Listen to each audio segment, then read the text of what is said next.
This is the Iowa Weather Report for Thursday, March the 28th, 2013.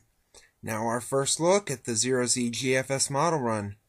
This is at 1 p.m. this afternoon. We still have a northwesterly flow over the Midwest and pretty much the eastern half of the country. Some energy moving off the mid-Atlantic coast.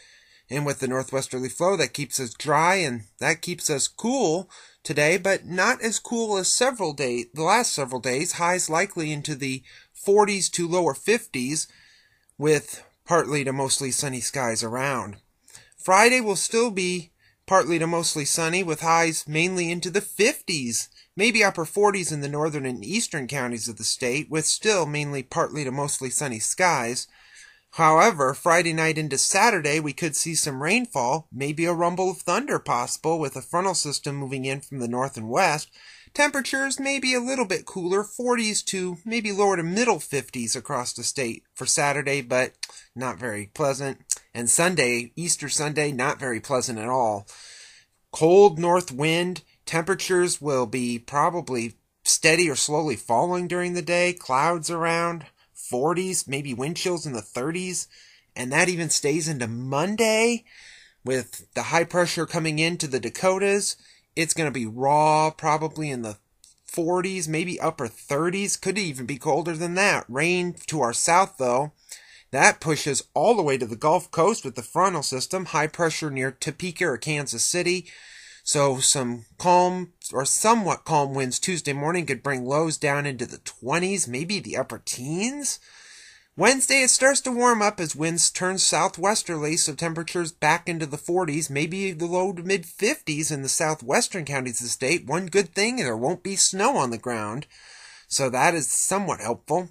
And a week from today, next Thursday, we have a ridge trying to move in from the west, a broad trough over the Great Lakes and into the northeast, but it's not a big wavy pattern, so temperatures will be moderating slowly as high pressure will be nudging itself to the east and maybe a bit of moisture will come into the plain states, but the big storms are over the southeast and moving into the Pacific Northwest and California coast.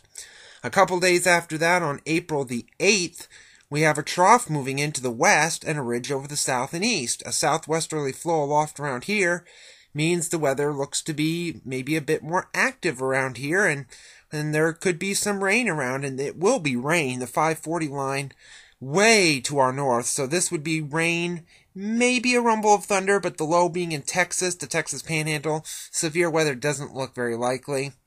But at the end of the forecast on April the 12th, oh my goodness, a big trough comes in, ridge pumping up over western Canada. And how about for mid-April, a big snowstorm? The GFS is bringing a bunch of cold air straight down, and this would bring windy conditions, blizzard conditions in the plains down into Kansas and Oklahoma, and cold weather and maybe some snow around here. Let's hope this goes away. The satellite image from last evening, it didn't show any of that. It showed a few low-level clouds over Missouri, some clouds over the desert southwest and the Four Corners region, and a few high and mid-level clouds across the northeast. Elsewhere, and most elsewhere, it was fairly quiet.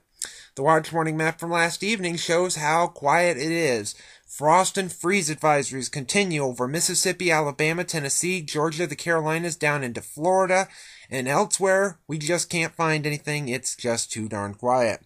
QPF chart precipitation over the next 5 days through Monday evening at 7 o'clock, showing any precipitation around here expected to be somewhat light, maybe a quarter to maybe a half an inch in rain, maybe a bit of mixed coming up Saturday night.